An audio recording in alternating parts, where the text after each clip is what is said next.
Welcome back, everybody, to the Doghouse Podcast. This one's going to be a meaty one. We've got a lot to go over today. A lot of shit has been happening. And at the very start, I want to talk about this. We have another snack, which we'll get to, but this snack, I made this. Oh boy, I made this from the heart. It looks like shit, but I don't really know how to describe it. But it's 3 ingredients. that's it. It's 3 ingredients. I'm gonna let you eat it, and then I'm gonna. Oh wow, cold. It's very Watch your teeth. Boy, I need 2 hands for this. Yeah. Okay, I'm taking another one. I'm excited about this. You always got to give the smell test. Always.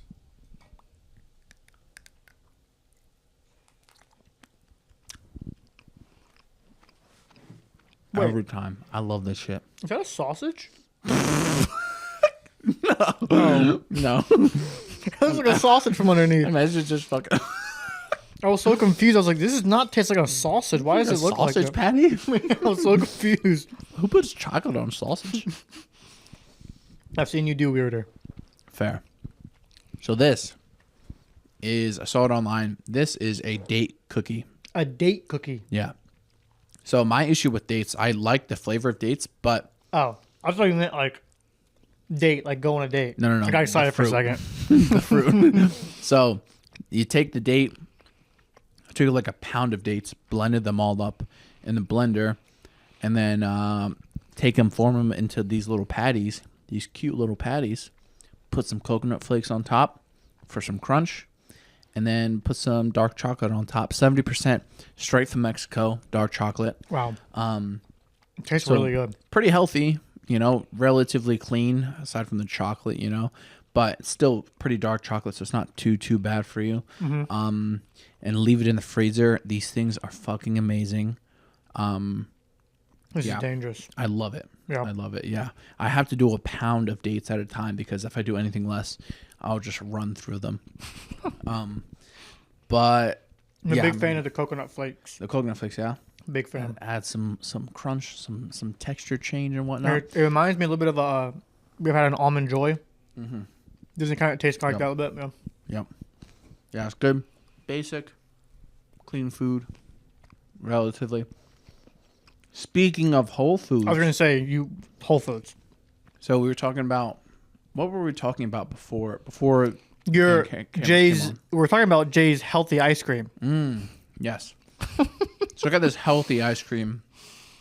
It's a bear something. It's like ice cream for a bear is the brand. It's got like 5 or 6 ingredients. Milk, egg yolk, vanilla extract, vanilla bean. It's pretty simple stuff. So my idea of health, at least, and Josh naturally thinks, he's like, okay, healthy, how much sugar's in it? And it's like 50 grams of sugar for a pint, which is like... That was a lot of ice cream. Sure. Yeah, there's a lot of ice cream, but there's a lot of sugar. But my idea of health is eating whole foods, right? So eating food that is like just whole foods, like a banana is a whole food. Fruits are whole foods. Like what makes them a whole food? Like they're not mixed with anything? It's just like straight up... Like you're not getting it from a fucking factory. You get it from Earth, You get beef from fucking Earth. So whole foods, meats, whole foods, milk, meats, fruits, milk, whole food, honey, that type of shit. Okay. There's natural things, that you would find fucking in the wilderness. You're not gonna find vegetable oil, fucking Frosted Flakes. Exactly. You're not gonna find fucking Fruity Pebbles out in the fucking. Maybe. You know what I mean? I mean, so that's my idea of health. I'd much rather have maybe something that's higher in sugar, but at least it's more of a natural food as compared to fucking, maybe it's the same amount of sugar, but it's a fucking gummy bear, like that type of stuff. Yeah. So yeah, lean towards whole foods for me. I feel good when I eat like that, so why not? This is another thing that makes me feel very good. This makes me feel really good. This wouldn't be a whole food though, right? I guess technically not, especially with the fucking chocolate. Mm-hmm. But coconut flakes, there's no additives in that, so it's a whole food. Yeah. And the dates is a whole food because no additives. Yeah. But what else do we have to go over today? We have a lot of shit to go over. do. There's a lot of shit I want to go over. But we have to talk about, unfortunately, the elephant in the room, which is you and Nicky Rod's trip to Vegas. I don't want to talk about this. Okay, never mind. We'll go on. All right, so this past weekend, I competed with under the UFC Fight Pass Invitational 7. Competing for the UFC is always awesome. They treat the athletes so well. They give you a hotel. They have shuttle buses from the hotel to the event, so you don't have to fucking pay for. Given we have, like, Nicky Rod will get a rental car, so we don't have to deal with that. But if you didn't, for the other athletes that don't have a rental, they have fucking travel covered and stuff. Obviously, pay for your flights, pay for stay, everything. Pay well. Good fucking organization. Your own warm-up room. I'll never get over that. You always preach about Your that. own warm-up room. You don't have to fucking warm up and, like, look over your shoulder and see your opponent warming up. And, like, oh, what's he doing? There's none of that shit. You just fucking... Your own warm-up room, your own mat space, your own fucking... That's nice. Place to shower in your own warm-up room. Really? Oh, yeah, you told me that. Toilet, fuck, everything. Wow. It's All in awesome. that room. All in that room. Wow. There's It's like a bunch team of locker additional- room. Yeah. That's sick. Yeah, it's awesome. That's so nice. Yeah, one of a kind, competing for those guys. So, obviously, always thankful for the opportunity. I ended up losing my match to Janata Gracie. I lost by a few points. I made a few mistakes when it came to the overtime. I was doing...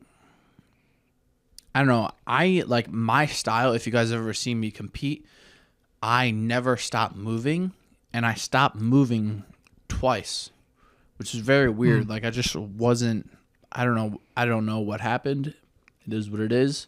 Also, on the edge of the mat, like even in an instance where there were no points scored, there was a bit of a scramble going on the edge of the mat. And there's like 3 people surrounding us, obviously trying to stop us from falling off the mat.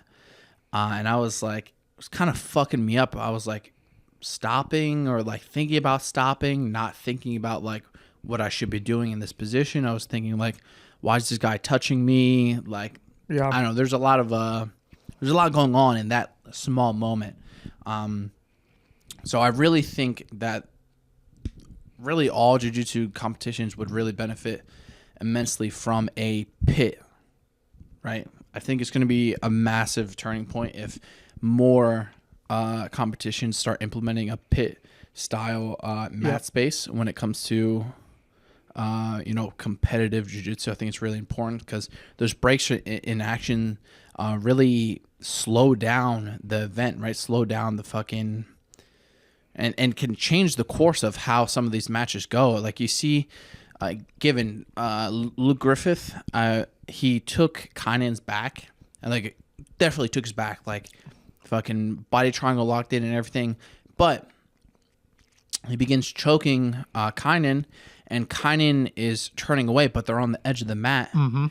And as you're turning away, Kainan's trying to turn his top leg, like scissor his legs, turn his top leg over in the correct position he should be turning it to, but then one of the guy that's holding There's the people 3 dudes. three dudes holding you into the mat space is pushing his leg, so it's stopping him from doing the proper escape. In turn, he gets submitted. Given, I do still think Luke would have gotten the finish. Like, fucking, that's a win. Yeah, but it's. I don't know. I think definitely made it harder for Kainan to get out. Exactly. It wasn't making it easier. Exactly. Yeah. So I really think a pit would change jiu-jitsu immensely, but until then, we gotta deal with what we got. I'll just come home, work on a few things, and get ready for my next match against Tynan Dalpra, which was announced. There's gonna be a few B team guys on that card as well. June 20th, I'll be fighting. I'll be fighting Tynan. Ethan will be fighting Caulibuds. Jojo, Joseph Chen will be fighting Elijah Dorsey. Big match. That's huge. There's a lot of big matches on this card. That's in Austin, right? All in Austin. It's going to be a big crowd. Yep. Big crowd. It's going to be awesome. It's going to be awesome to compete in Austin because, like, I don't know if you guys saw at the last Who's Number One, we drive. Flow Grappling is based out of Austin, Texas, so it makes sense for them to have events in Austin, but they don't do that. They have them 3 hours away. So they make you drive 3 hours, and then they made me, I was on Nicky Ryan's coach list, and they still made me go through general admission. Thankfully, a man was like, yo, you're J-Rod. I have an extra ticket. Here's mine. That's crazy. Gives me his ticket. So if that man did not give me his ticket, I would have had to pay to go through general admission. None of these people knew who I was, and this was just absurd to me. That is so absurd, dude. That is so crazy. Yeah, it's crazy. Oh my god, that's crazy. It's very frustrating. If I was Flo, like, I would be embarrassed. Yeah, I mean, I'd be embarrassed. I think one of your male athlete of the year. Yeah, I mean, walks into the building and can't get into the event because they're making you have to pay and stuff. It's just like, what's going on? Yeah, it's fucking wild. That's pretty crazy. It is what it is. I finagle my way through. Have to fucking act like I'm not act like I gotta tell these people like, yeah, I'm coaching this guy, and able to get to Nicky Ryan and help him and you're lucky your Pookie Bear wasn't there. I would have caused a scene. Good. Good. I caused a scene. I walked in and I was like, they don't know who I fucking am. But yeah, that turned out all right. Just had to drive fucking 6 hours in one day, 3 days before I compete at my own competition. But once again, all for flow. And then, fucking Nicky Ryan wins, beats JT. Someone went back and commented on our last podcast. Yeah. And was like, in that last podcast, when we were specifically talking about Nicky Ryan's match, we were like, when Nicky Ryan beats JT, it'll be a good win. And someone went back and be like, wow, this episode aged well. Yep. Yeah, so Nicky Ryan got the sub. Crazy that JT hasn't. I think he hadn't been subbed in like over a decade. Over a decade. In his whole career, he'd been subbed 3 times. That's crazy, man. Or either 3 or twice, and Nicky was the 3rd. Wow. It's crazy. I've already got him beat. I've been submitted more than 3 times. So beat that, JT. Beat that. Yeah. Fight Pass. Who's number 1? And Nicky Ryan. One thing I wanted to mention for this past FPI event, I think I had some mistakes when it came to the mental aspect of things, but Nicky Rod definitely did not. Nicky Rod did a really good job of, he was there, he was very present, and he was just like, you could see the moment he's about to walk out, they're about to call his name, and right before he walks out, he's hyped. He's ready. We do our anchoring thing, and he's hype. He's jumping up and down, and then he just sits down. And it's like, whoa, what's the sudden change of emotion? Or like, I don't know, just energy. Yeah. And then he sits down, crisscross applesauce, not moving an inch, just starts speaking to himself. Now I can't hear what he's saying, but I believe Damien asked him after. It was just like, positive affirmations saying how he's supposed to be here and just positive things, how he's supposed to be here. He's here for a reason and whatnot. But you can like, it's very easy to be like hyping yourself up and then little thoughts creep into like, oh, what if this guy's fucking good? What if this guy is fucking takes me out? Yeah, watching film on me, he knows what I'm going to do. Exactly. And then it's like, quickly shuts that down, and that was his way of shutting that down, those negative thoughts, sitting down, positive affirmations, whatnot. So I think that was my main takeaway from the trip, obviously, as well as fucking get better at jiu-jitsu. There's a lot of so for my match, Gracie had very like kind of standard gi jiu-jitsu style. Yeah. Like super heavy close guard stuff. IBJJF style. Yeah, IBJJF style. Yeah. Which worked. Obviously worked very well. I had very like different reactions that I'm not very used to. Like there's a point where I was almost gonna go for a Yoko or high ground, and instead of like normally people fall to a hip or they attack a leg and commit to like collecting a leg and going for like a takedown type of thing from that position, he just stood up and I was like, what the fuck? What are you doing? But there's a lot of moments like that where just very, very different reactions that I was not expecting. But it's good that I kind of got these reactions now, especially because I think Tynan's going to have a similar style to Gracie. So we'll see. He's good. Yeah, Gracie, like he's good. Yeah. I do think eventually I'll be able to beat him. I should have been able. Oh, you could beat him now. Yeah, but I didn't. So yeah. It is what it is. No need to fucking mourn over it. Yeah. Just fucking get back to work. And could I touch on something you just talked about? I wanted to kind of shine some light on something you talked about for people listening, that it's a big deal. Is a lot of your matches you've talked about before, and Nicky Rod and all these high level competitors, if y'all have noticed, at the end of the day, a lot of the critique comes around the performance itself, not the result. If it's a win or loss, it's the performance itself is what, at the end of the day, a lot of you seem to shine more light on. And so people like Nicky Rod, high level competitors, I do it as well, where it's like your match against Mika, you lost that match, but it was like, but I performed really well. Like I performed really well. I just happened to lose, but I did just about everything right. Maybe I could have done it better, but it was still right. It was a good performance. So it's like whether you lose or win, it should always be the performance you look at. Absolutely. It's like it doesn't really matter if you won or lost. It doesn't really Outcome. That's secondary. Yep. It's, well, why'd you lose? Why'd you win? Yep. And if you won because that guy had a bad night and you performed bad, but you still won, it's like, that's not necessarily always good. Yeah. But if you lost and performed really well, it's like, hey, let's build off from this, right? Just small little changes. So take that into y'all's own advice in y'all's own life. It's like, hey, you have one of the highest level competitors in the sport right now, who you see how he critiques himself, and it's really based around the performance, not so much around the win or loss, right? Which you do talk about that. It's like, oh, I lost, I should have won, but it's always the focus is about the performance. Yeah. Like, I mean, you can't, like, I believe we've touched on this before, like, you can't be outcome driven, right? Like, the moment, like, you win or lose, whatever.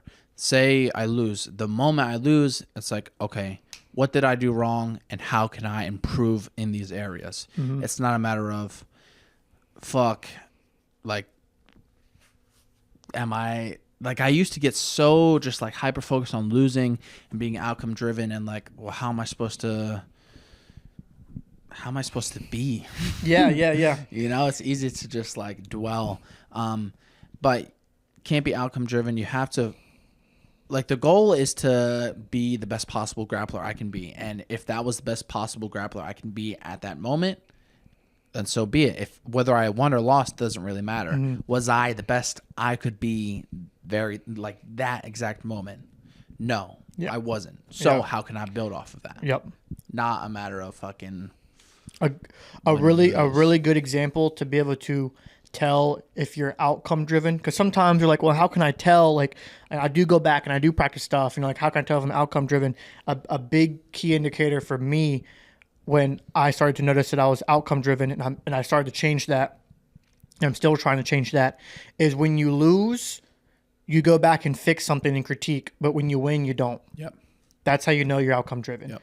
No matter whether you win or lose, you should always go back and look at your performance and be like, what could I have done better? Or, okay, that was a banging performance. Why was it a banging performance? What did I do so well this time that worked? You always go back and you critique the performance, whether it's win or lose. And that's how you can tell if you're truly that that or not is if you win, you don't really care about the match. Yes. Yeah. And it's a matter of like, I think I mentioned this to you earlier, like trying not to make the same mistake twice, right? Yeah. Like Gordon Ryan was commentating the matches at FPI this weekend, and you mentioned how, or he mentioned how previously in competition I couldn't get out of mount, specifically my match with Jacob Couch, my first match with him. He swept me and held me down for an extended period of time. Very embarrassing, but took that energy, learned how to fucking escape bottom out. So this guy sweeps me, I'm in bottom out, and I get up within, I don't know, 30 seconds or so. Yeah. But still, just trying not to make the same mistake twice, trying to constantly improve and just build off of what you have. And you kind of learn that it's almost never ending, really. Never. Like it's never ending, no matter what. There's always going to be something new to improve on, or even if you're fucking the most well-rounded guy, there's gonna be something. There's gonna be something. I have a point I want your opinion on that I thought about specifically when watching UFC Fight Pass over the weekend. I've had this thought a few times, but after Nicky Rod's match, something he said made me think of the point again. Is, do you think, this is what I think first. I think the culture in jiu-jitsu, I say this, but I'm going to get hate from it. But I think the culture in jiu-jitsu needs to change a little bit on the whole, like, I didn't get a sub, so this was like a boring match. Like, oh, I didn't get the sub, so sorry, fans. Like, I get that way of thinking because you should always strive for the best possibility, which is like, I want to sub people. Yeah. But after Nicky Rod's match, he was like, yeah, I'm disappointed that I didn't get a sub. And it's like, but you look pretty damn good. You look pretty damn good against one of the best guys in the world right now. Like, and I think sometimes I'd like to know Nicky Rod's input as well, because he was the one that said it. But do you think sometimes it could ruin the sport for the fans if we constantly send a message of, if I don't get a sub, then this match was bad, and you're constantly sending that message out? So fans, every time they watch, they're expecting that sub, and if they don't get it, they're like, oh, this event was shit. You know what I mean? So they're kind of driving that message. And I was talking to someone about it where, like in wrestling, you have the best guys in the world for going for an NCAA title, and they'll win by 1 point, and the fucking crowd is ecstatic, right? Like, you get that one takedown, that one escape, and the crowd's like, yeah, you know. But in jiu-jitsu, it's like you have all these sick exchanges happening. Like when Nicky got mount and scored, for people who know what's happening, like, that's a big deal. Yeah, like, huge. But because we push the message of, if it's not a sub, it doesn't count. When that stuff like that does happen, everyone's just like, because they're waiting for the sub. Yeah. What do you think about that? I think for Nicky Rod's perspective, it's a matter of like not wanting to be content and always wanting to improve. You know, he wants to be so good to the point where he can, you know, submit his opponents consistently. But I don't think it's necessarily bad to say like, hey, I wanted to submit this guy, because that is like, like there's a lot of matches where it's like points or judge's decision where like one guy wins, and then it's like, well, but this guy, you know, the other guy always has some sort of argument, you know. So you, to be able to dominate, like definitely say like, I am better than this person, is by submitting them. So I think that's what Nicky Rod wants. And you know, it is what the fans want to see. And like you said, in wrestling, like, you're not always going to be able to pin everyone. It kind of doesn't happen at all a lot at that higher level. Like, pins rarely happen, and I feel like you just don't hear even the competitors themselves. I guess the Penn State guys, they were a little disappointed when they couldn't pin or tech fall their guy. But for the most part, it was still like, hey, the guy was good and I beat him. Yeah. Like, I'm better than him. Yeah. I didn't may not have pinned him, but I dogged him. I do think that the culture is also a bit different, where like you said, the intensity is just different, and I don't know, because in jiu-jitsu, you could, like, beat a guy by points, and he'll just, like, request to have a match with you again. And you're like, oh, well, everyone's like, oh, well, you didn't submit him. You know, yeah. you had a close match with him. Yeah. It's tough to say. Yeah. It's kind of frustrating. It is frustrating because, like, I'm the type where I understand. It's like, well, I want to get to the level where I can dominate everyone because there's no question. Yeah. But I'm the same type of guy that I'm like, I don't care what anyone says. If I beat someone, I beat them. For sure. Like, a win is a win. Yeah. Like if someone's like, well, you barely beat him. I'm like, well, yeah, you're right. Like, say that again. Yeah. Oh, I beat him. Yeah. Like, you know what I mean? It is true though. It's Yeah. true. It's. I feel like it's a matter of how you beat them. Like, if you, like I said, if the match wasn't close and you know you beat the guy by multiple points and fuck it was dominant, then it's one thing. If it's a back and forth, then it's like. Yeah, it's like, let's do another one. See who wins. Yeah. Yeah. Makes sense. This is an interesting topic I thought of though. Should we have a lot of shit to go over. We have that. Okay, we'll go over Caulibuds first. So Caulibuds, I think a few episodes ago you mentioned wanting to give these guys to someone. Mm-hmm. So Caulibuds is like, hey, we've got some. So yeah, they sent us Boom. multiple pairs. They sent us like 6 boxes of this stuff. Oh, sick. And then as well as they give us both sets, but I don't have enough hands to hold it all. Nice. They give us rash guards and shorts. So would you want to hold this up? I want to hold it. Ooh, this stuff. Dude, those shorts are sick. They are nice, right? Pretty good quality. So feel it. Oh, let's switch. You hold this, I hold that. It's good quality stuff. Yeah, Simple design. Caulibuds, thank you guys for the gear. And for That's the sick. fucking magnets. If you guys have cauliflower ear and are looking to not have cauliflower ear, right? You don't want to end up with ugly fucking chicken nugget ears like mine. Drain your ear, put some magnets on there, and you'll be good to go. Bada bing, bada boom. Bada bing, bada boom. You can even wear them, like wear the magnets while you train if you put headgear over your ears.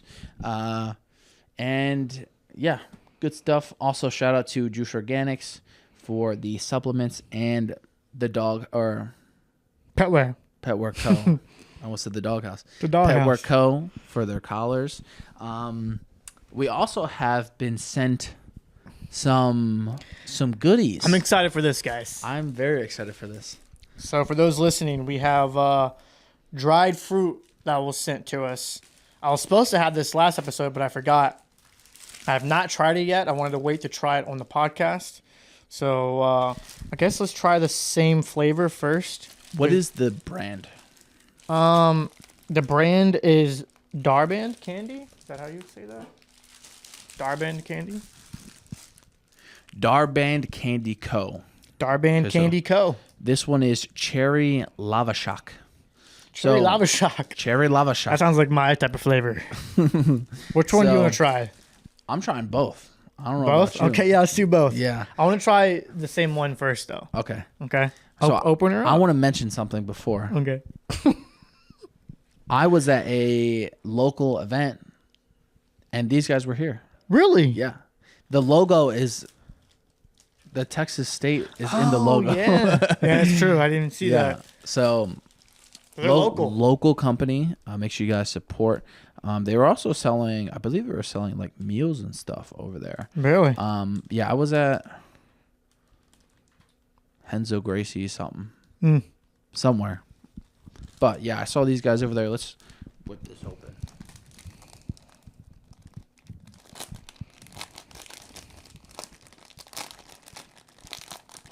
A big fruit roll up.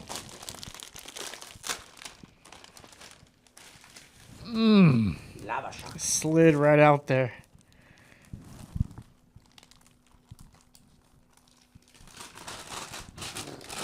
Ooh. Okay. Look at that. Dragon skin. I was going to tear it from the corner, I guess. Oh. I'm just gonna take a fucking little corn. Yeah, get some of that. God damn it. Alright, there we go. Now it's peeling a bit. There we go. Oh, yeah. Let me get a piece.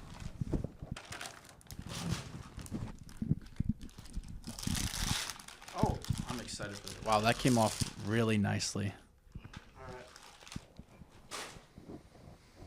Which one is this? This is cherry lava shock. This has ingredients: organic, dark cherries, water, and sea salt. And sea salt. Organic. All right, ready? All right.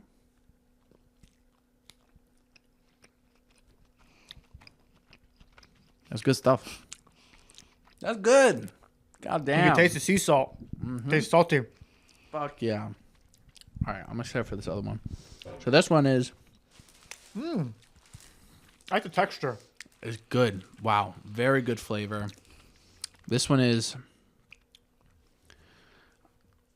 I don't know how to say this word in English, but it's tamarindo. Lava shock. That was sexy. This is... I still don't know how to say it. Tamarindo and mango, water, and sea salt. All right, here we go. Taste test number 2, guys. You better stop saying it like that. I'm going to act up.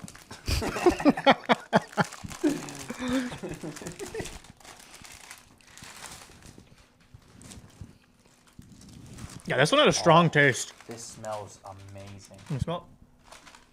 Oh, fuck. Oh, yeah. Oh. I don't know why I was having trouble with the first one, but this one tore very nicely. Right off, yeah. Very nicely. Smells amazing. I'm very excited. Okay. You ready? Mm-hmm.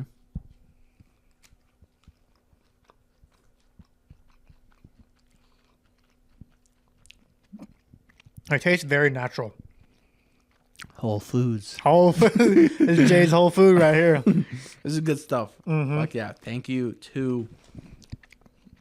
Darban Candy Co. I hope I'm saying that right. Darban Candy Co. Thank you guys immensely. This is delicious. Yeah, guys, check their stuff out, man. Good stuff. It's really good. Social media is at Darban Candy Co. All one word. It doesn't say if it's Instagram or not, but I believe they are on I believe it's on Instagram. Yeah, it's on Instagram. That's their Instagram. So make sure you guys buy that shit. Yeah, God that's damn, nice. that's good. Yeah, I love that. This tastes similar to like the mango one you've had me try before. The dried mango. Yes, yeah. Yeah, similar stuff, yeah. I'm going to hold it some, okay? You have to put it all the way in. Okay. Okay. Just breathe out if... Mom, can you just do it? I know I shouldn't curse in front of my mom, but cauliflower ear sucks. I use Caulibuds ear magnets. I really wish I would have had these magnets, but my ears were messed up. These keep my cauliflower ear at bay.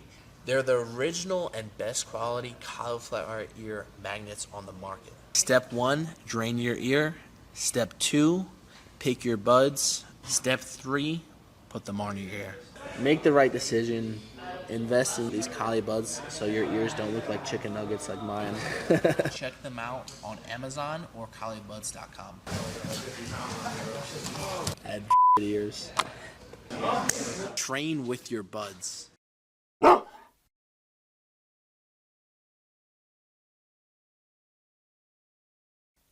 Juce Organic's powders are certified USDA organic, 100% vegan, non-GMO, dairy-free, gluten-free, and soy-free. We have a wide range of products that are here to support your health needs.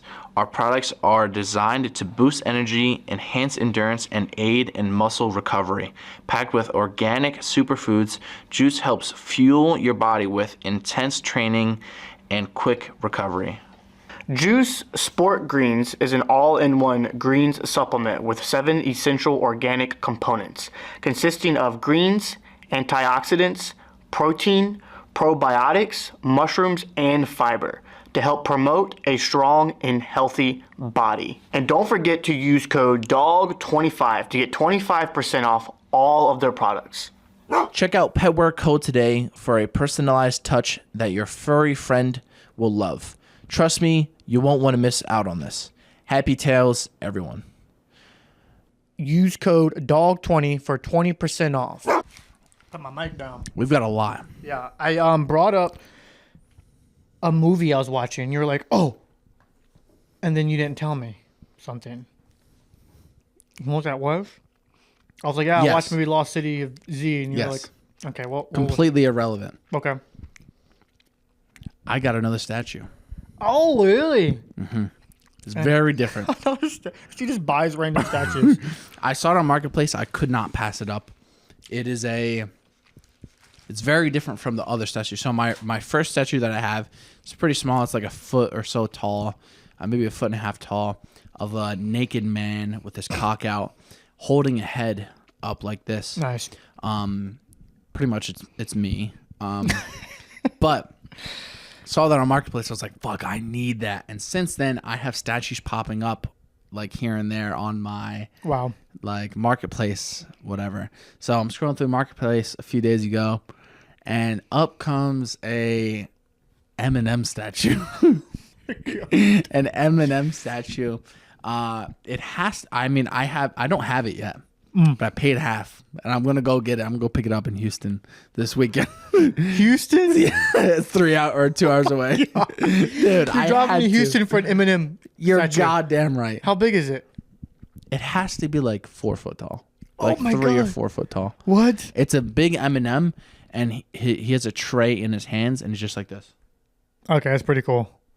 And I could put you in the tray, so I'm like trying to think of like things to do with that. You know, Dude, put that motherfucker in here on That'd be the sick, podcast, right? dude. We have our shit on top of it. That'd be sick.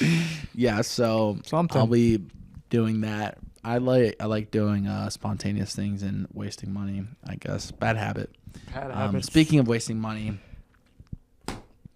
I've been thinking about Oh boy. the LC 500. Right, obviously beautiful car. I want it so badly, but then I'm like, well, if I'm gonna save up and buy an LC 500, why don't I just take it a step further? Right?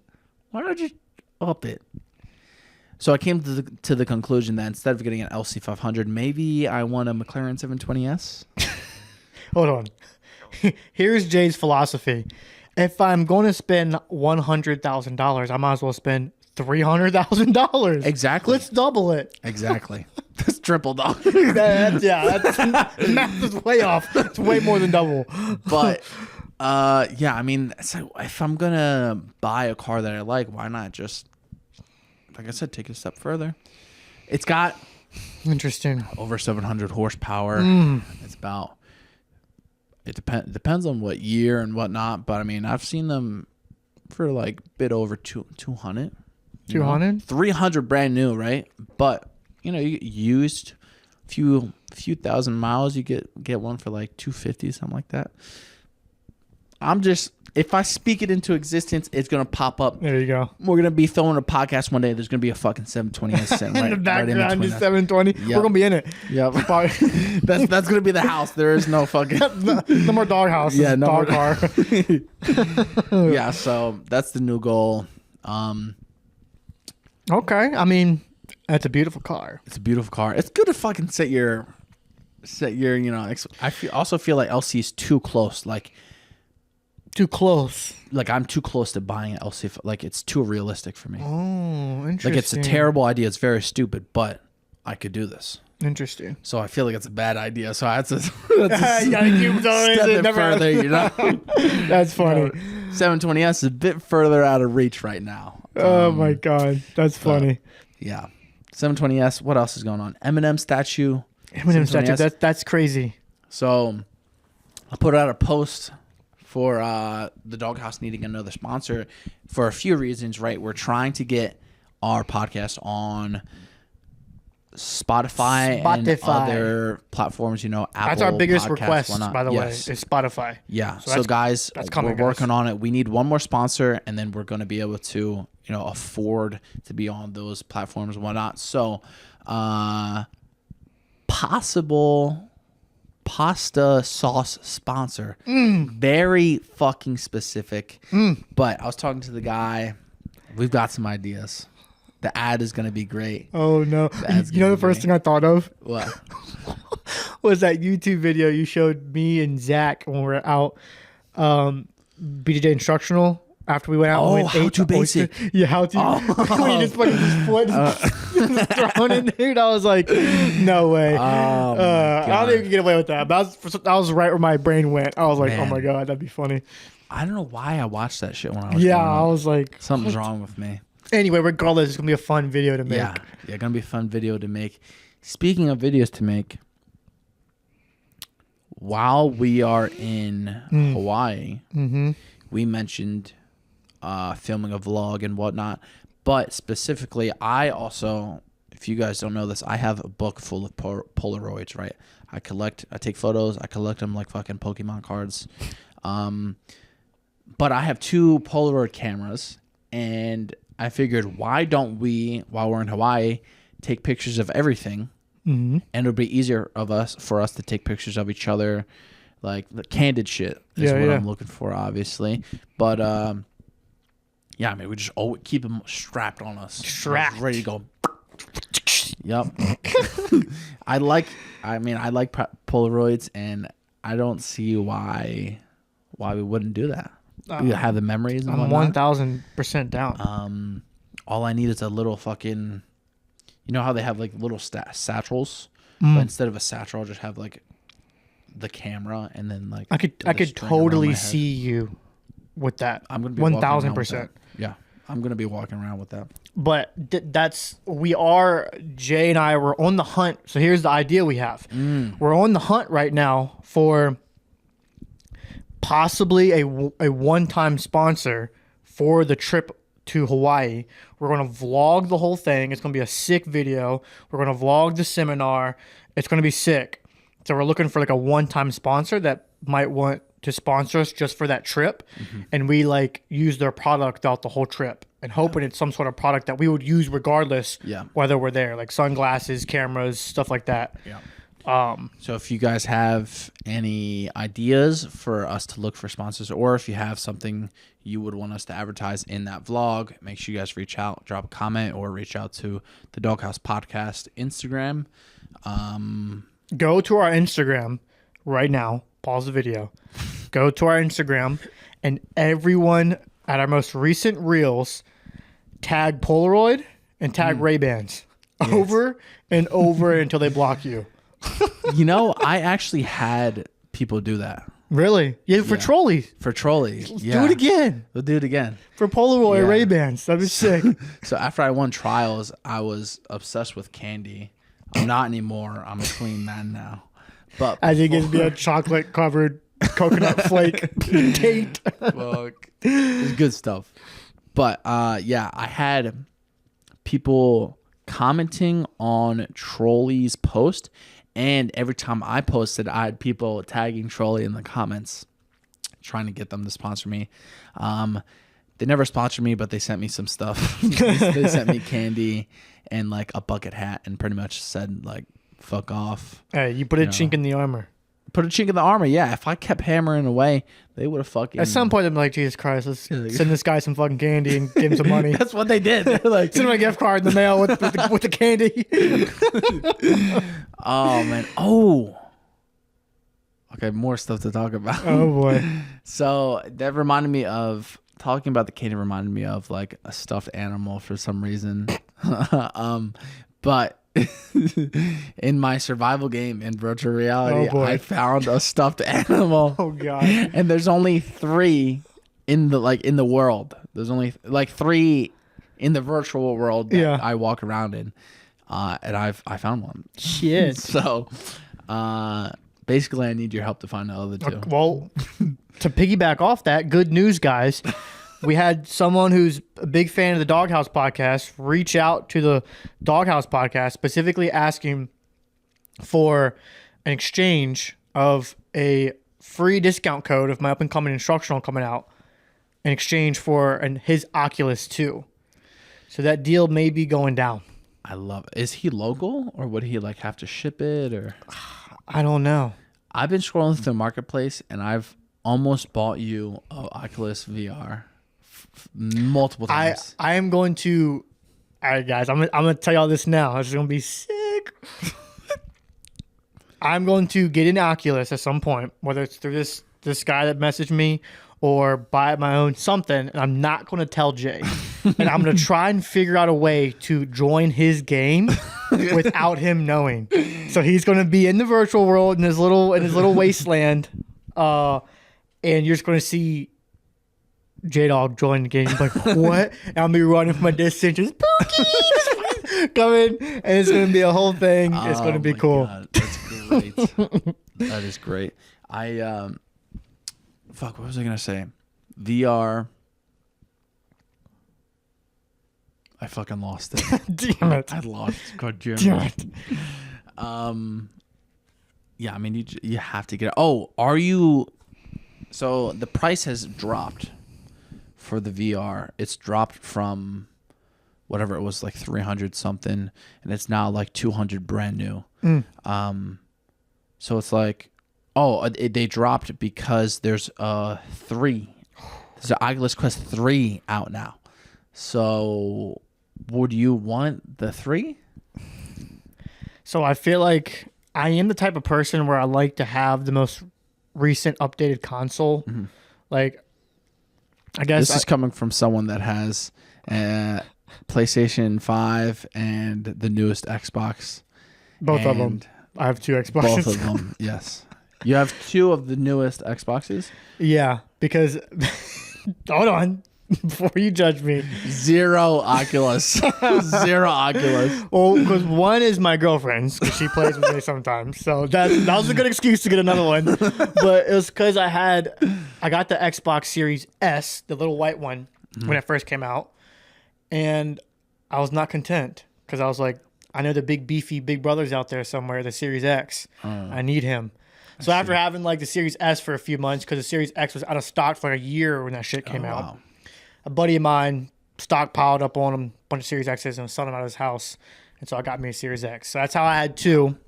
And then my girlfriend got me a PS5 for my birthday because I had been, every time we go to Walmart, I walk by and I'm just like, all the exclusives are on that console. But I told her, I was like, listen, don't buy me anything for my birthday. I don't want anything. I don't want anything. Don't buy me anything. And then she comes into the front door one day with the PlayStation 5. And I'm like, no, like, don't buy it. Like, you take it back. Take it back. So I put it in the side of the living room. And I was like, all right. I was like, do you have the receipt? She was like, yeah. I was like, I'm taking it back tomorrow. I'm taking it back tomorrow. You should not have bought this. 2 hours later, it's hooked up and I'm playing Spider-Man 2. I was like, okay, I guess I'll keep it. It was awesome. You put it in that corner like, yeah, I kept looking at it, it's like,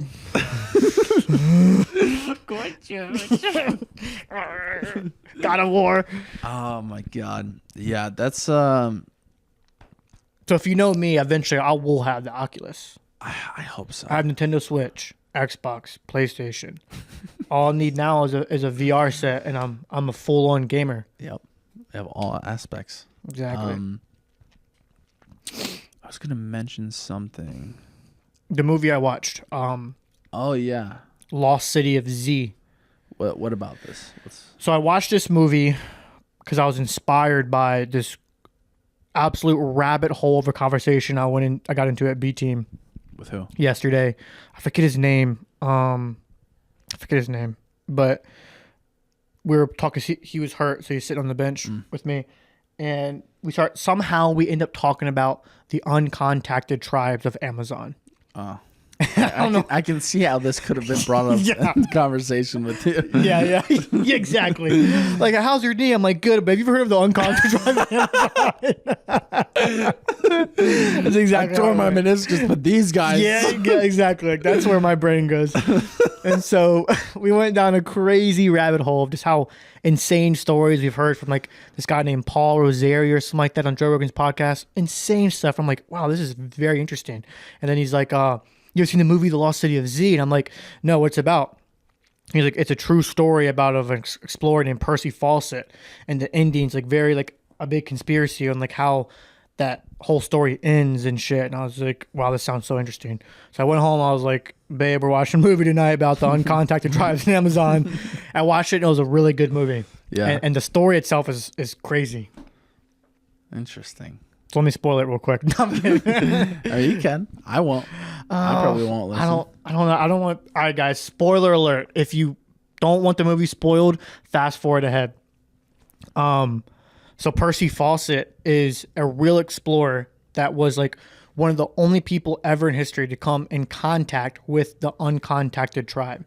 And so the uncontacted tribes of Amazon, they're so deep in the Amazon, and they're so like hostile toward people. You know what I'm talking about, right? The videos of like they'll try and give them bananas and just like arrow to the chest, Yeah. like this shit like that. It happened during the whole Industrial Revolution when they started to create rubber for the first time. And they apparently, the only place they could get rubber were in these latex trees in the middle of the Amazon. So they went there and they started to rape and pillage all the Amazon people, the tribesmen people in the woods, and made them become slaves to get all this rubber. They took all the rubber from the tree. Well, a group of tribe people pushed way back into the Amazon, ran deeper into the jungle so they couldn't be followed, and they tried to follow them, and they like fucked them up. Like they tried to go in deep into the Amazon to capture these people and look for more rubber trees, and they were just getting arrows through the head. And they're just like, yeah, let's just leave these people alone. But anyways, ever since that time, Percy Fawcett comes along, and his whole story, he was like sent into the Amazon to create a map of what the Amazon looks like. And he comes in contact with the tribes people that pushed way back into the jungle. And during his expedition, he believes that there's a lost city deep in the Amazon that he's like, while out here making this map, I've come in contact with these people that, because by the whole world, the whole world believed that this part of the jungle was uncharted, meaning no one's been there before. And this guy gets there, he's like, bro, there's people here. There's like these people that no one knew existed, and cities here that no one knew existed. Like, this is a big deal, blah, blah, blah.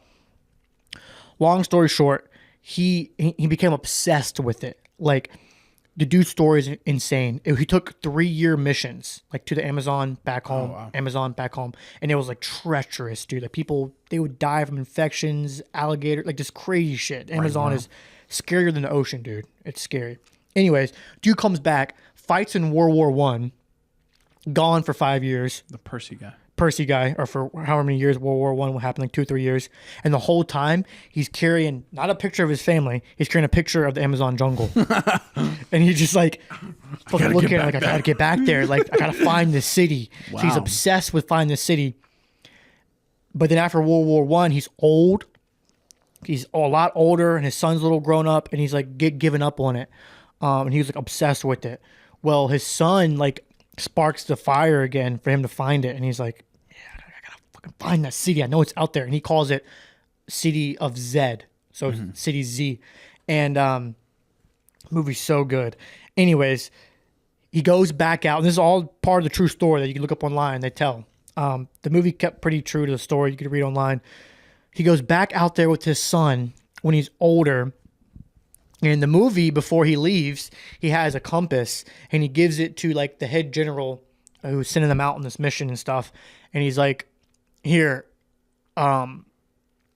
he shows him this, and he's like, if I were, he makes a joke. He goes, for some reason, if I decide to stay there and not come home, I'll send you this. And this means that I have found City of Z if I send this back to you. And they start laughing, and he puts it back in his bag.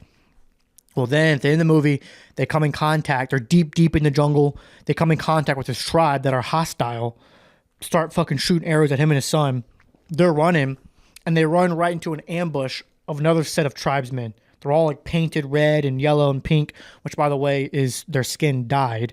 It's not actual paint. Like their skin gets dyed. Oh shit. Because they rub like stuff from like seeds from trees. They rub it on their body for like bug repellent. Oh really? And it stains their skin. What the so they're fuck? literally like yellow and blue and stuff. Anyways, they run into the this other tribe and they're like, oh shit, they got us ambushed. But really it was a different tribe. So the tribe they run into actually has beef with the tribe that's chasing them. So they're in the middle of a conflict and they kind of save them. Right? They save them, they capture them, and they're like, we don't know who these people are. It's some white man, like they're the devil people, whatever. We don't know what they are. The devil people. And so at the end of the movie, it ends with you don't know what happens. They wake up, they like give them this medicine that makes them all like dizzy and dazed, and the chief of the tribe is like, we don't know who they are, so we have to let them find their soul. And that's what the chiefman says. And so they put them on this raft. And they're all like super dazed, and they lay on the raft, and it's just like fire torches to go all the way down the river, and they just push them away. And that was the end. That's the last time you see them. The Percy Of guy. Percy and his son. Wow. And for about so they kept, Percy would always send letters back to his wife and to the people of his countrymen of how their trip's going. Boom, letter. Every month there'd be a letter, and then letters stop. This is part of the true story. You can read on the internet. The letters stop, and they're like, all right, he hasn't sent a letter in a month, 2 months. 7 years later, they've never got a letter back, and they declared them dead and missing, right? So, but in the movie, it's been 8 years, and the wife is still looking for them. And she's like super old now, and she's still talking to this guy, like, don't give up on my husband. They're out there. And he's like, ma'am, it's been 7 years. Like, they think they're gone, dead. And she's like, well, I just got something in the mail that says something like, that you would understand what it is, but I don't know what it is. And she hands him the compass. Oh, the same guy. So the compass that Percy shows him is like, hey, if I find City Z, but choose for some reason to stay there, I'll send you this. And so he sees it, and he's like, that motherfucker, like, did he find it? Like, did he find that lost city? But the true story, which they mention it in the movie, is Percy goes out there with his son. Just died. They lose contact for 7 years. They're like, the dude motherfucker's dead. And they're doing an interview with some local tribe that's near the Amazon. There's people that are like nice and kind, and they're contacted tribes, but they still live like that Indian style, you know, but they're like regular people. And they're interviewing them 7 years later about something completely different. And they're like, yeah, so like, how's life here, blah, blah. And apparently this old man just like, yeah, like some of the weirdest things we've seen happen is like we did see, like, we came in contact with like a deep tribe in the Amazon, and they were being led by 2 white men. Wow. Yeah. And they're like, that's the true. Yes. This, like, so it was still a mystery though. Like they never found them, but there's been a story told by amongst the locals that there was a tribe deep in Amazon being led by 2 white men. And they're like, no fucking way. Like, what? We know them. Yeah, like, wait, where are they at? But like by now he'd be dead. Yeah. But it's like, so the conspiracy is that they went there and they end up being part of their tribe and like living there. We just worked their way up the ranking. Now they're Crazy. The Anyways, good movie. leaders. If you skip the spoiler, go watch it. They just skipped the fast fucking 5 minutes. Yeah. Just skip 20 minutes. I'm still talking about it. I'm like, oh god. Fuck. There's a few more topics I wanted to bring up. Come on. You gotta think of them. Dig in the coming. memory bank. They're coming. Oh, conspiracy theories and a quote. I have a quote for you. I have a few actually, but you cook on your thought. The conspiracy theory. Yeah, what is it? I asked you. So I saw that this conspiracy theory video that, because you like your conspiracy theories. Yes, with I your do. Fucking sunglasses and sunscreen and Amazon whatnot. tribe people. Yeah. So there is a painting of, I believe it's Lucifer, and he's like holding like a light thing. Did I send it to you? You randomly messaged me like at 1 o'clock or 12 o'clock at night, just randomly, you're like, is Lucifer the devil? I'm just like, yeah. I mean, are you okay? What's going on? Dude, it's 1 a.m. Are you good? Yeah, so I saw like a conspiracy theory video. Lucifer, painting of Lucifer holding like a light thing, and it's pretty similar to the Statue of Liberty. Yeah. So people were just comparing the two, and then in the comment section, someone's talking about, well, both these things, they kind of they both symbolize the same thing, like kind of some sort of guidance and like almost freedom and I don't know. Maybe if I screenshotted the thing. Well, yeah, I saw that same video actually you're talking about of like they're like the Statue of Liberty is actually a statue of Lucifer. Yes. And so it's funny because if I'm not mistaken, I have the comment. Lucifer the devil was never called by the name Lucifer in the Bible, I don't think. But it's become more of like a modern thing that Lucifer is devil. But if they were comparing the Statue of Liberty to like Lucifer and Lucifer is the devil, and they're like, it's the same thing. The only reason why I would see how they would try and make sense of that is that the devil, I guess the devil did rebel from Jesus. Because he used to be an angel. He was like. Yeah, I fucking remember this. Yeah. Fucking Minecraft talks. Yeah. So like, the devil was like Jesus' right-hand man. And he wanted to be like God and be like Jesus at that same level. And basically he rebelled because Jesus was like, you're out of hand, basically. So he rebelled. I think Jesus casted him out of heaven and he went down and he made hell. So it could be a form of like freedom rebellion, against some sort of law or rule. The comment. Okay, let's hear it. All right, so this is the comment from some random person under that same video comparing the Statue of Liberty to the painting. It was me. The Statue of Liberty and the painting Lucifer the Light Bearer both serve as symbols of enlightenment and the pursuit of knowledge. They both represent the idea of breaking free from darkness and ignorance, embracing light and progress. Additionally, they both embody concepts of freedom, liberation, and the quest of higher ideals and truths. What do you get from that? Because they like first we'd have to distinguish between if they're talking about the actual person Lucifer in the Bible or if they're using Lucifer as a way to describe the devil. So first you'd have to decide which person they're talking about.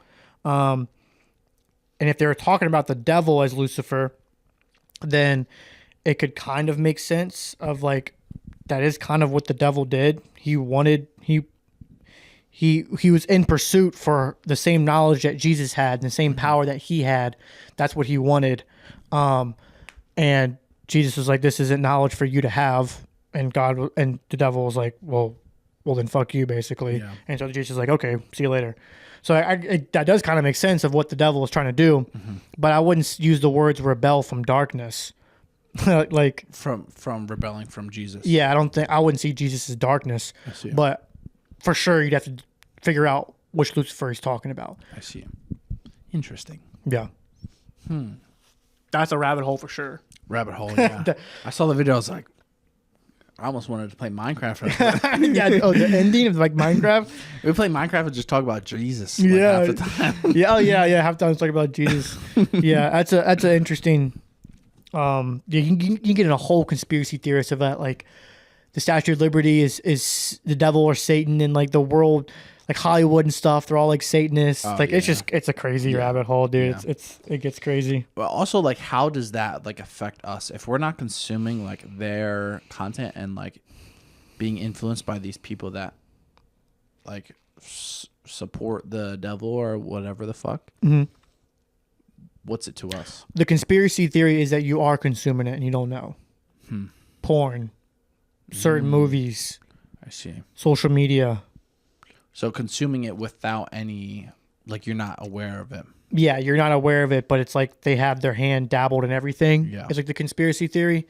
So that's when it's like, well, a lot of people think it's not affecting their lives, but it is because things you didn't know that they'd be behind, they're behind. Yeah. That's the whole conspiracy theory. There's like, how does? All right. So another thing, I saw a painting. It was a sick painting, and the guy, conspiracy theory guy, he's like, "Oh, this painting is bad because if you turn it upside down and fucking put it side by side, you see the devil." And I'm like, okay, It's a little stretch. okay, stretch, but okay. Yeah. And he's like, also the dimensions of the painting are 666. Bro, those videos annoy me, to be honest. They're like, the monster can is fucking. You want to hear a funny story about Monster? What? I was wrestling in a tournament one time, and me and one of my buddies were like messing around, and we got these little monster tattoos on our shoulder, like ones you get like a wet rag and put it on. And keep in mind, I went to a Catholic high school, and this tournament was a little tournament. It was like all the private schools in the state of Virginia. Yeah. To come to this tournament, so we're smashing everybody, and this mom comes up to me and my coach, like, and she's like, "You know what that means, right? Like, why would you have your athletes have that on their shoulder? Like, it's a sign of the beast and blah blah blah." And I'm saying, just like, "This because I just whooped your son's ass? Is this why this is happening?" But yeah, she's like all crazy about it, and our coach was like, it's just a funny joke. Like, we're not trying to do anything. So some people swear by that shit, dude. They'll swear by that stuff. Yeah, people like to fucking reach. They do that. They reach for attention. Yeah. Is what they reach for. Yeah. The speaking of Minecraft, I think we have a few things, but specifically we have one thing that we never dabbled in. On Minecraft. Is it Minecraft Dungeons? The underwater pyramid. That's true. We did never do that. Dude, I looked at that game. There's a lot more to that game that we did. In Minecraft? Yeah. Stock, like no mods? DLCs. Okay. Yeah. Okay. Yeah. There's harder bosses and stuff. They're like way harder than Ender Dragon. I'm just like, so you don't say. I'll be the judge of that. Fuck, what was I going to say? What quote did you have? You remember it? Yes. It's a pretty simple quote. I forget the rest of the video. The rest of the video is very important, but the quote that's been drilled into my head is, I believe I sent it to you, your actions cannot conflict with your beliefs. Your actions cannot conflict with your beliefs. So what do you get? What do you get from that? I would get, your actions cannot conflict with your beliefs. It's funny you say that because I have a quote that could almost be an answer to that. Hold on, let me say it real quick. Before I give you my full answer, I'll give you a quote that kind of answers that. Where is it at? I have hundreds, but it's within this little, okay, right here. You realize that unhappiness is created by your actions not aligning with your values. Yeah. Yeah. But like essentially what I get from your actions cannot conflict with your beliefs. Yeah, it's a pretty right? simple one. So simple, for example, right? If you guys believe that to be the best basketball player in the world, you have to wake up at 5 a.m. and do a workout, shower, do another workout, do this, do that, and you're not waking up at 5 a.m., you're not doing that workout at that time. Mm-hmm. You're doing it at a later time. But you know that in order for you to be the best basketball player in the world, you have to wake up at this time, and you don't. That is your actions directly conflicting with your beliefs, right? Yep. It's pretty, I mean, it's simple, but I mean, it's a lot of people know what they have to do, but they don't do it. Yeah. Why? If you know that this is what it takes to be the best in the world and you're not doing it, you know you're not going to be the best in the world. It's so fascinating. It's so fascinating with what you just said. It's like, 'cause I'm guilty of it too. Is whatever you want to do or be, like, you know the answer, like, you know what you have to do. Yep. And then you ask yourself sometimes, like, well, why am I not doing it? Yep. You know what I mean? And sometimes you can't answer the question. You're like, well, why aren't I doing it? Yeah. Like, Nothing's stopping you. nothing's stopping me. It's so frustrating sometimes. Where you're like, fuck, what? And if you don't watch the Doghouse podcast and you're just not building that mental fortitude, your first response is to make an excuse, right? You sit there and you're like, well, why am I doing this? And right when you're about to give yourself the real answer, you're like, oh, well, it's because this. You know what I mean? It's like, oh, it's because I don't have enough time.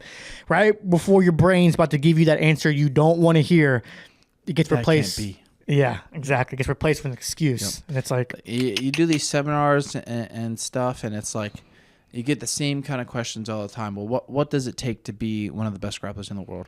What does it take for you to get as strong as you are? Well, you know what you have to do. yep. All of you guys kind of know what you have to do. You just don't want to do it. Like at the end of the day. Yep. You got to fucking take that leap if you really want to do it. You got to fucking commit to these things and make it a lifestyle kind of change rather than just almost acting like you don't know, right? Because we all know, like, simply, we all kind of know what we need to do, right? Yep. You know you have to wake up early. You know you have to eat clean. You know you shouldn't be drinking. You know you shouldn't. But it's like, why don't we? I'm gonna ask the question that people are asking themselves right now. Is like, well, why don't I? It's a fascinating question, man. It really is. You should be asking yourself, why don't I? I have these thoughts with myself in my head every day. Here's another quote though. Stop whatever you're doing right now and ask yourself this: am I afraid of death because I won't be able to do this anymore? Yeah. Isn't that interesting? Yeah.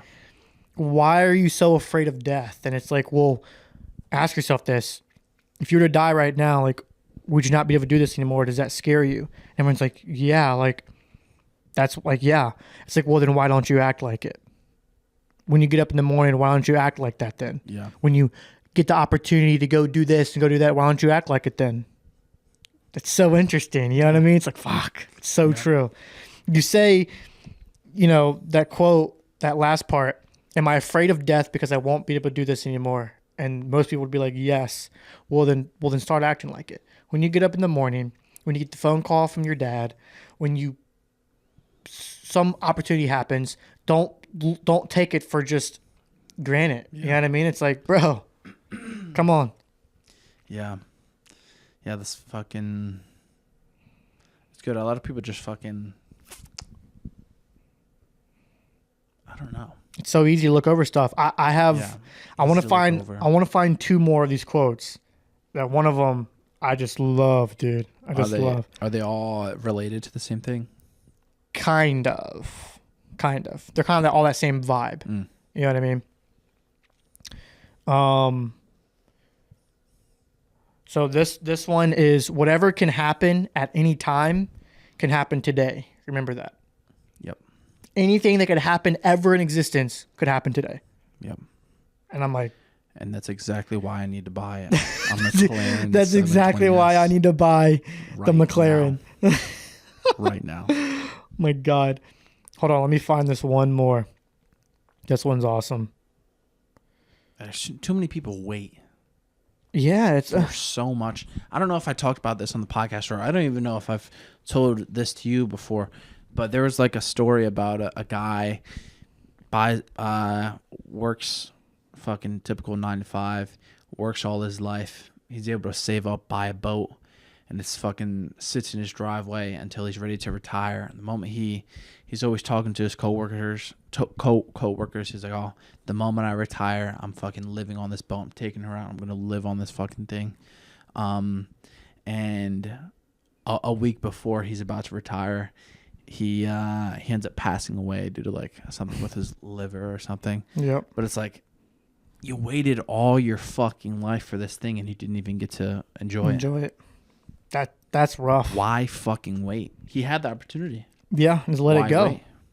You let it go. Why wait? It's very frustrating. It's the last quote. The greatest obstacle to living is expectancy, which hangs upon tomorrow and cast aside today. These words are too complicated for me. I'm going to say it one more time. Then I'm going to tell you what I think about it.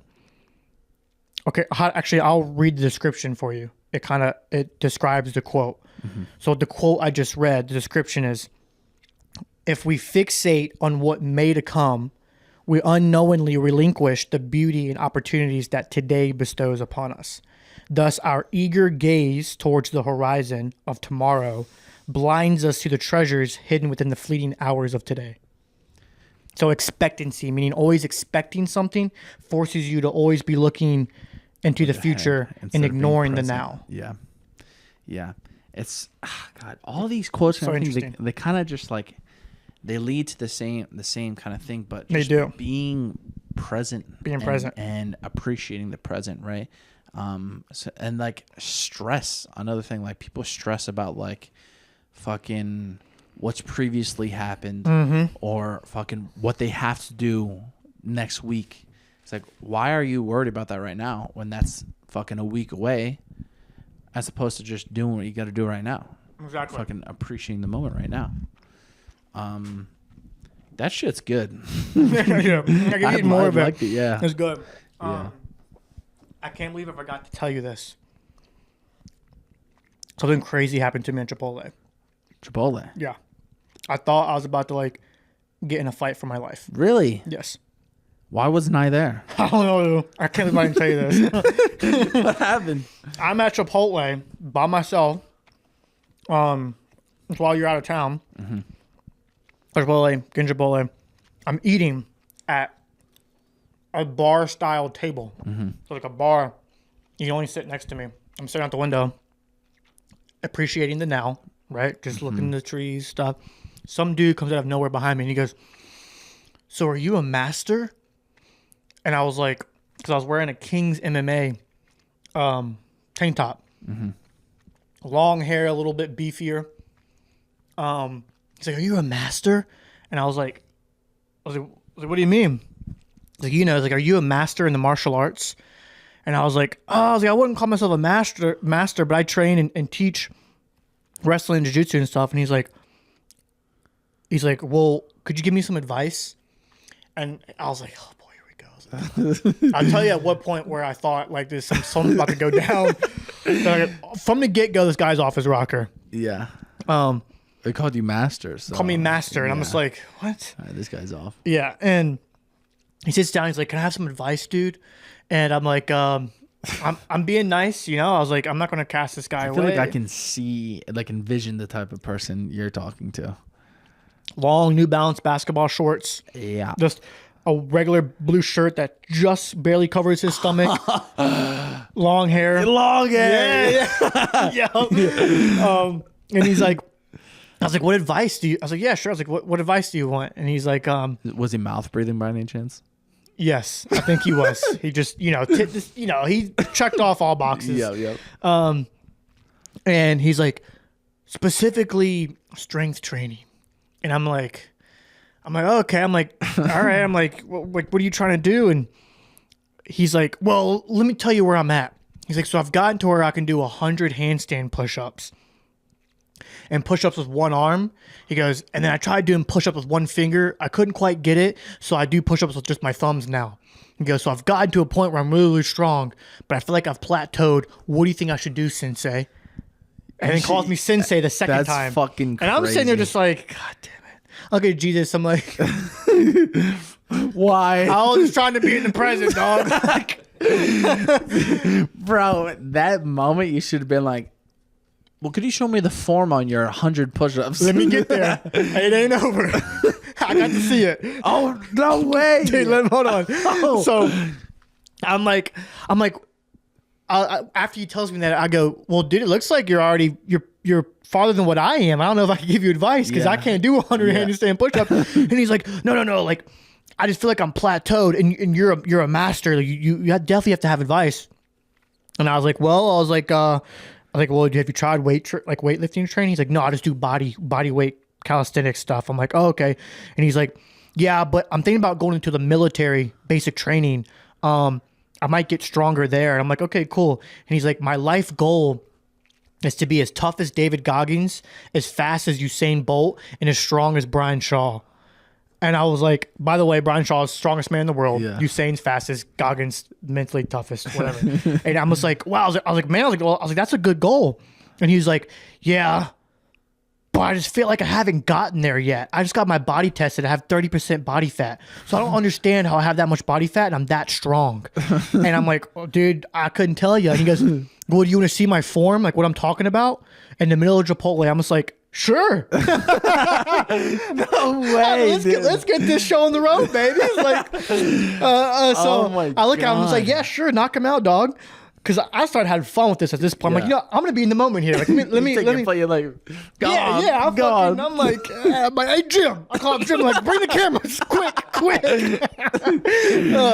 And so he fucking goes up on the ground, hits a handstand, and brings his arm out for like a millisecond, brings it back down and lands on his feet.